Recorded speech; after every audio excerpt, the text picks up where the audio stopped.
Hello and welcome back to Born and Raised in Prescot Vlogs, and this is Up Street Any Road, where we go up street any road in Prescot and discover something historic about that street. I'm currently on Scotchbarn Lane. Now Scotchbarn Lane is it goes from Kemble Street down that way to Portico Lane down that way. It's a school that I know very well because it's the school. It's it's the lane that I know very well because my school, Wiston Secondary Modern School, was down here, and every day I would walk to school from Kemble Street down to Portico Lane. Wiston Secondary Modern School. Some may even know that there was an Edmund Arrowsmith School on this side of the road, which was a Roman Catholic school. Now these schools were secondary schools. These are where you went if you failed the 11 plus. If you were born to fail at that point in time, you were destined to work down the pit in a factory or some other job. You were never going to be Prime Minister, basically. So that's the story. We didn't go to grammar school. Now, if you live on Scotchbarn Lane, you might think there's nothing historic here. Nothing ever happens on Scotchbarn Lane other than traffic going up and down and people going to the chippy here. Lucky Jades. Been a chippy there since I was a kid. Yeah, you wouldn't think anything happened here, but something significant did happen here back in 1745. 1745, Scotchbarn Lane was embroiled in possibly the most significant historical event that England has ever known. It was embroiled in something that was incredible for Prescot. You wouldn't think Prescot could get involved in such a thing. And it was reported in some of the national newspapers of this event that happened in Scotchbarn Lane. And if you think about it, in 1745, this was it was only a dirt track, a farmer's dirt track. There was no buildings here, by the way, so it was just an unnamed lane. It was farmers' fields on both sides, and it had a few barns, outbuildings for the farmers and stuff like that. There was nothing here. You would have heard bird song, and you would have heard the rustling of trees and stuff like that. Maybe a few sheep in the fields. But there would have been nothing here, basically, other than that. It was a farming, agricultural landscape. And if I just flash up an etching by William Winstanley of 1747 of Prescot, you'll get the idea of what this area was like. It was very rural. But on the morning of the 10th of December, 1745, over 100 farmers gathered in Prescot. Not here, but in Prescot itself, in the centre of Prescot, together with various other people. And they were on the hunt for some people. And there was a report in a national newspaper, and I'm going to read the report now of what it says. This was written on the 14th of December, but the incident actually took place 4 days earlier on the 10th of December. And it was at 6 o'clock in the morning. A great number of townsmen from Prescot joined 100 farmers and other people and went armed with scythes, forks, guns and rusty swords to pick up the stragglers of what they could find of the rebel army. Now think about it. It's the middle of winter. 6 o'clock in the morning would have been pitch dark. They were hunting men who were retreating from Bonnie Prince Charlie's army that had gone as far into England as Derby. On the 6th of December, they decided to turn back to Scotland, and they were turning back to Scotland towards Preston because they had a base at Preston. They were coming to the north, basically. They crossed the Mersey at Warrington, and they had no maps. Remember, they were foreigners to these shores. They were Scottish rebels. Bonnie Prince Charlie's Rebellion of 1745 had come to Prescot. They were going to the fields and the outhouses of villages and towns around Prescot looking for food, because they had no food. They had to get back to Preston. Some of them did and some of them didn't. So the townsfolk of Prescot got word of this, and they decided to form a what you call a mob of people to round up these rebel soldiers. So they returned to Prescot with over 40 of these soldiers who were in a bad condition. It said in the paper they were in a bad condition. Some were lame, almost dead with fatigue, and were taken to a barn on the lane. This was the lane they were taken to. They were taken to a farmer's barn here on Scotchbarn Lane. The prisoners were confined, so they were kept here for at least 4 days on Scotchbarn Lane. One of them was in such a bad condition that he decided to hang himself, and he was buried on the lane outside the barn. They were transferred after the 4 days, and this was on the Friday. They were transferred to various jails throughout the northwest, some in Liverpool, some in Manchester, wherever. There were more than 40 actually. There were more like 60 of these men. Yeah, and one prisoner was hung himself, obviously. So that's how they got to Prescot. It's worth talking about how the Jacobites ended up in Prescot, how the Jacobite uprising started. It started with Charles Edward Stuart, known as Bonnie Prince Charlie. He was otherwise known as the Young Pretender to the Crown.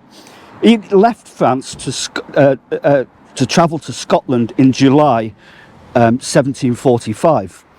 He had an alliance with the French, and the French made an agreement with Bonnie Prince Charlie that if he had a rebellion against the English, because they were fighting for Scottish freedom, if they could march to London, then the French would invade Britain and support the Jacobite Rebellion.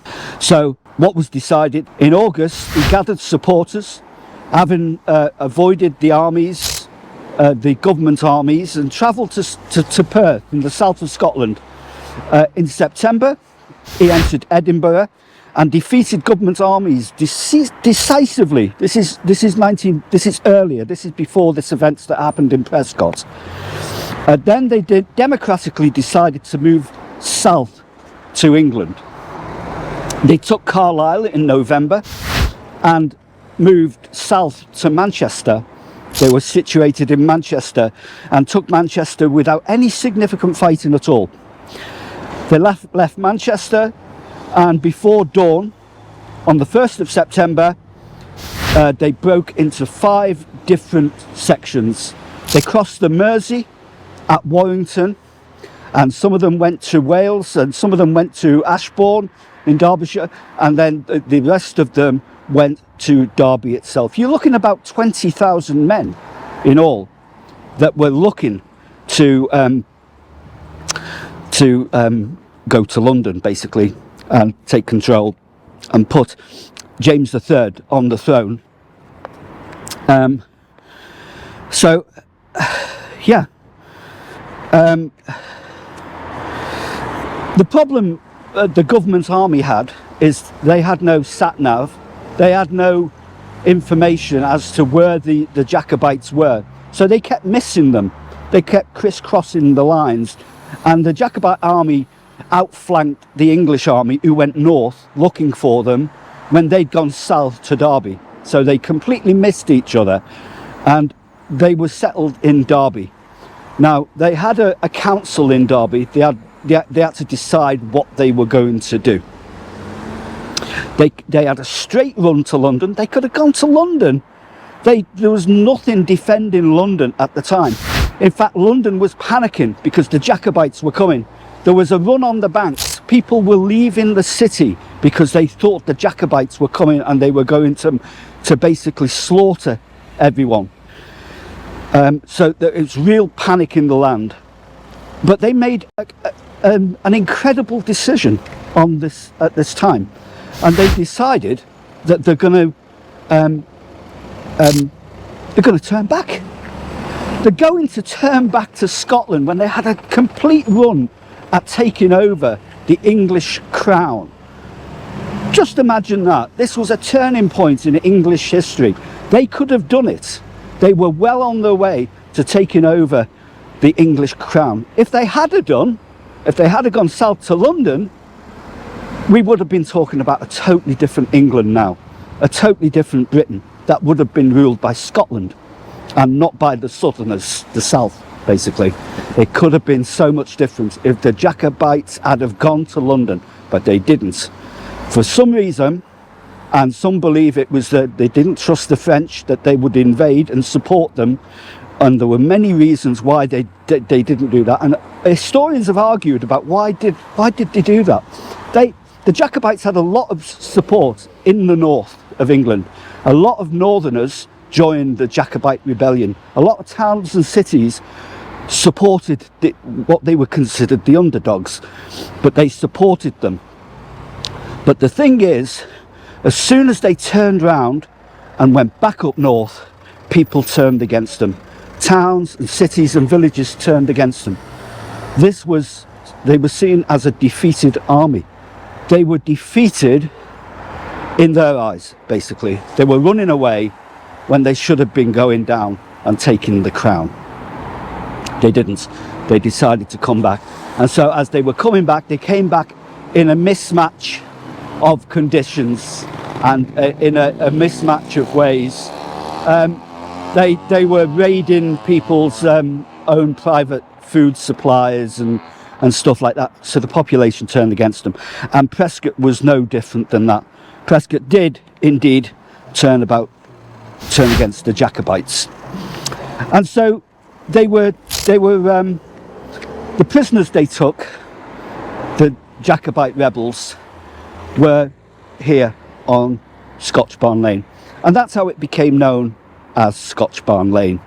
Originally this lane was known as Scots Lane, and the barn was known as Scots Barn because of the Jacobite Rebellion. That barn, by the way, was demolished a few years after this incident took place, but the name has remained Scotchbarn Lane. And it's such an unusual name to have in Prescot. And people have said, well, what is the significance of Scotch Barn? Well, that's what the significance is. It's to do with Prescot's involvement in the Jacobite Rebellion. Surprising. This is not a vlog I was going to do, by the way.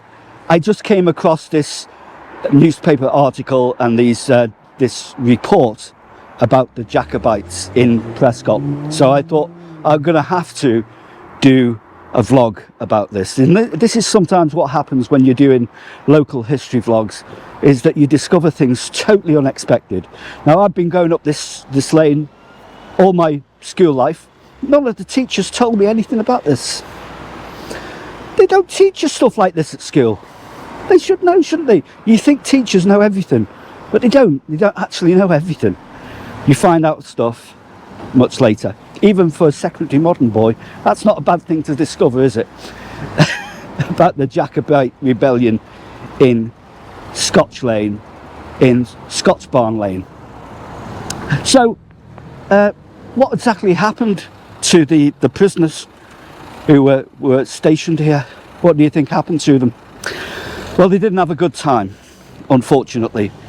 What would have happened is that the men of Bonnie Prince Charlie would have been, the officers and the gentlemen would have been put to the sword.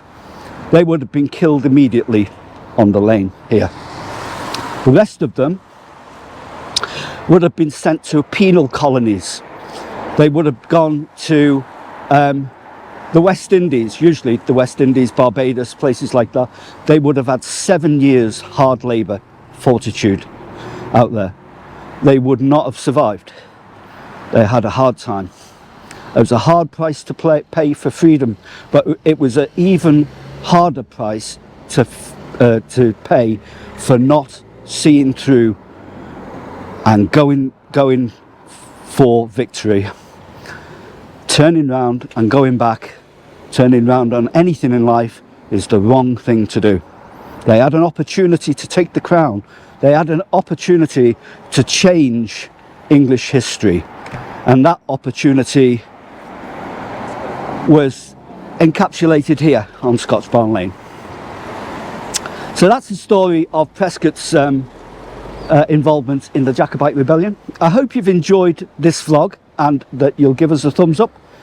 If you have, yeah, give us a thumbs up, make a comment, subscribe to the channel and share it on your social media feed, because I'd love to know what you think about all this. There's a lovely flock of geese up there flying away down south, possibly to London. So yeah, thanks for watching, and I hope to see you again in another vlog. Bye for now.